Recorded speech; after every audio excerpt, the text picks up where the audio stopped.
Hey guys, what's up? I'm Erin and welcome back to the channel.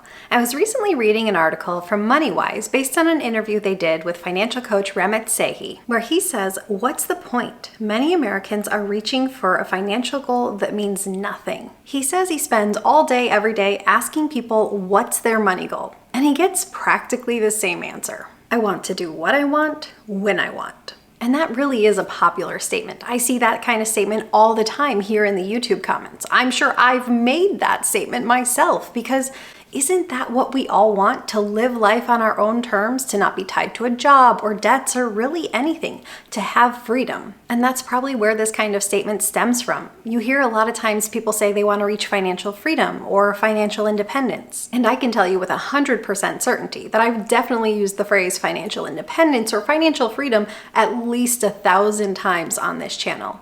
Ramit goes on to say he thinks that generic response is just words. Is he right? Well, he could be, because that kind of statement flies in the face of the basic tenets of what we know to be good goal-setting practices. At this point, we've all heard that SMART acronym, that goals should be specific, measurable, achievable, relevant, and time-bound. Let's take a look at the most common goal you tend to hear about in the financial community, and that is the goal to become a millionaire. This goal is specific, $1 million. It's a specific amount. Measurable? Absolutely. All you have to do is run a net worth statement. You've either hit it or you haven't.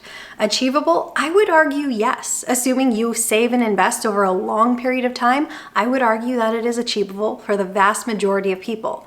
Relevant? Well, that's a bit of a question mark. We'll circle back to that part in a moment. As far as time-bound, you can simply make it time-bound by saying, I would like to be a millionaire by, and insert a date here. Maybe you say 2030, and suddenly that box is checked as well. Back to the relevant part of that acronym. Is being a millionaire relevant to your life?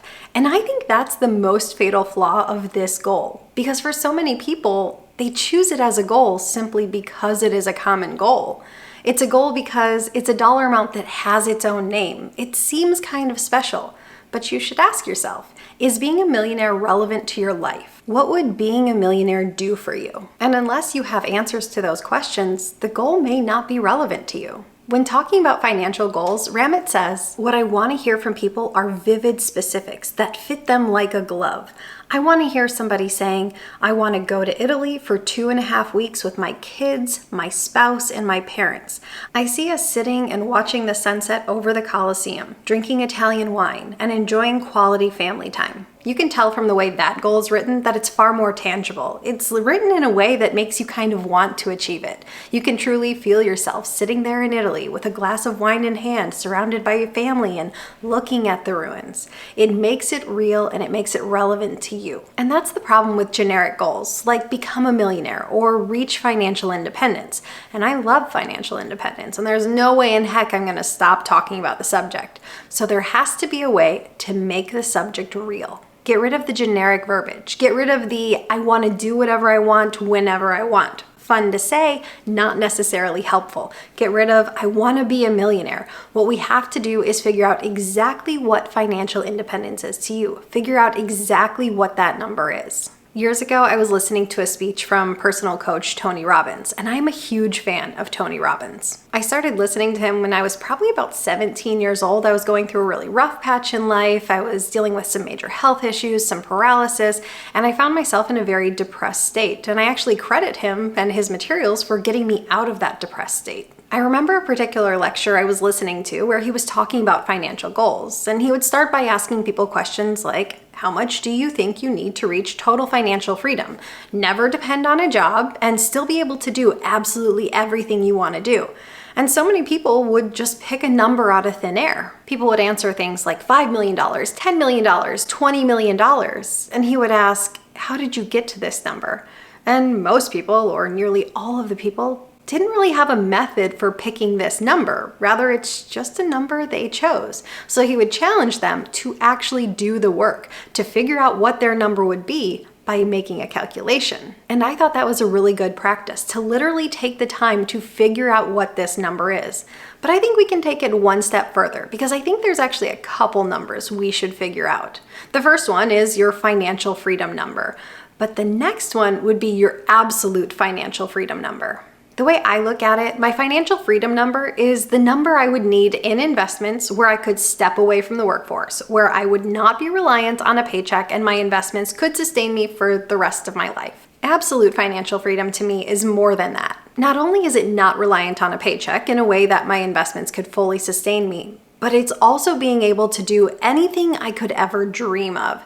And I always figured that this was the number Tony Robbins was talking about. So let's run some numbers, do some calculations, figure out some numbers, and make it concrete the way Ramit suggests. To figure out your financial freedom number, you basically want to run a detailed budget and work backwards. Personally, I like to add my house, the total mortgage debt associated with it, as well as any auto debt that I might have, and then do my budget numbers. Because to me, personally, if I have to be on the hook for a mortgage payment or any auto debt, I don't consider myself financially free. So I kind of have two categories. I have the big items and then everything else. So as an example, let's say you have a mortgage that has $350,000 remaining. Let's say you have an auto loan that has $10,000 remaining. So here, $360,000 is our baseline number to start with. Once you get the big things out of the way, now it's time to get in the nitty-gritty details. Now you've got to do things like groceries, utilities, taxes, clothing, kid-related expenses, pet-related expenses,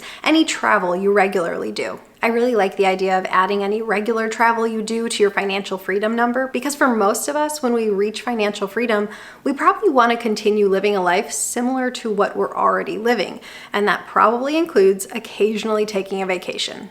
Let's say you add up all those numbers and it comes out to say $4,000 a month. Then simply multiply that number by 12 to get how much you would need for a year. In this example, $48,000. Now we get to the part where it's kind of up to your discretion. What rate of withdrawal do you believe in using? If you're younger or on the more conservative side, maybe you believe in using a 3% rate of withdrawal. If you're a follower of the rule of 4%, use 4%.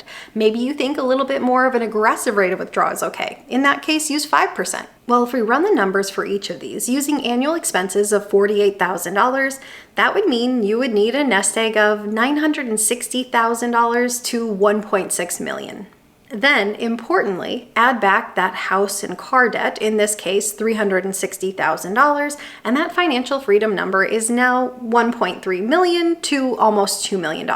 If you're worried about having to do major repairs on your home or eventually being able to buy a car, you can build a buffer into your baseline amount of say 1 to 2%, which would usually allow you to save up for those things over time. This gives you a very specific, concrete number to aim for. This is a number that is based on your lifestyle, your budget. It is living the lifestyle you want to live. This is a number that has meaning to you. Then you can get fancy and write it out and say, once I reach this financial freedom number, I'd be able to step away from the workforce, spend more time with my family, take a vacation to actually pick a destination, maybe write a detailed plan of what your day would look like, what activities you would do, but at least you've picked a number based on your life. It's not some random abstract number. Of course, your number may be more or less than the numbers presented here. This is just an example, and you want to run the numbers specific to your lifestyle. That's the whole point. These numbers also don't factor in anything like a pension or Social Security, and if you factored those in, that would probably greatly reduce the number you need. But what about that absolute financial freedom? This is where you dream really big. And the thing is, when you say dream big, that means different things to different people. Maybe you're 100% perfectly happy in your current home and driving your current car.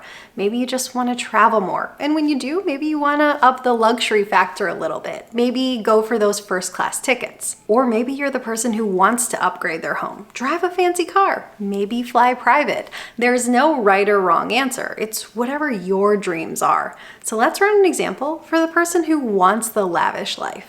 Let's say you pick a dream home. I've chosen this one, currently listed for sale near my hometown, currently going for around $2 million.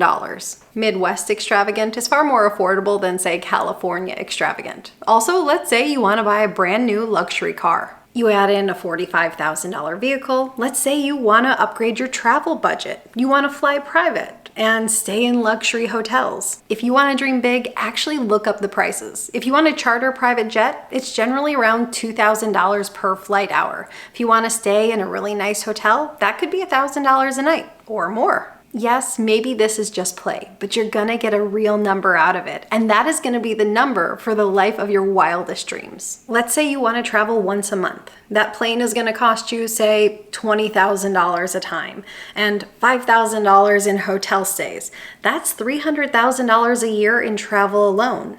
Then go add up food, clothes, perhaps you want someone who comes and cleans your home. Assign each category a number. Let's say all of life's expenses add another $15,000 a month to your lavish dream life.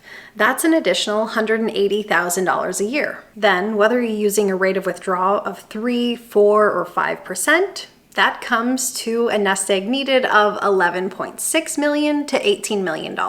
Are these numbers a bit ridiculous? Yes, but that's kind of the point. This is the most epic life you can dream of, and it's finding the price tag for that. Because so many times I see comments from people saying you would need $50 million or $100 million or $1 billion to feel wealthy without actually really conceptualizing what that could buy. And I actually think there's one more number that could fit neatly between your financial freedom number and your absolute financial freedom number. Let's call that financial freedom plus. I don't know about you, but I realistically struggle to conceptualize a truly lavish lifestyle, that absolute financial freedom on the lavish end.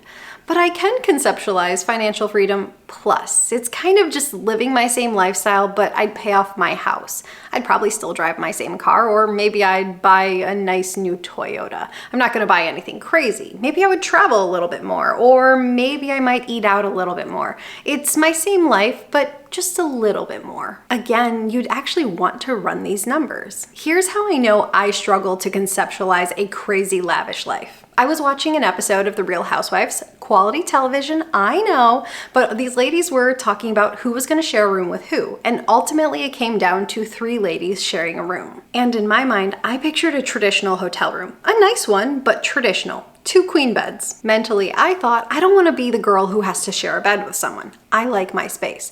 Cut to these ladies walking into the most luxurious penthouse I have ever seen. They weren't sharing a room as I thought, they were sharing a luxury penthouse. And they definitely each had their own room, and that is when I realized I am not even capable of dreaming on that level. Now, in all of this, the financial freedom number is the most important one. That is the one you want to run according to your budget and get a rock solid number, because that is the number, once you hit it, your life is truly yours. The absolute financial freedom, well, that's just a little bit of fun. It lets you know that maybe even the most extravagant life you can imagine may not be as lavish as you once thought. What are your thoughts? Have you run any of these numbers? Would you consider running them? Leave your answer in a comment down below. I post new videos every single week. If you got anything at all out of this one, please give it a like. If you're new here, please consider subscribing, or if you know of someone who might get something out of this type of content, please consider sharing. I'll see you soon. Bye.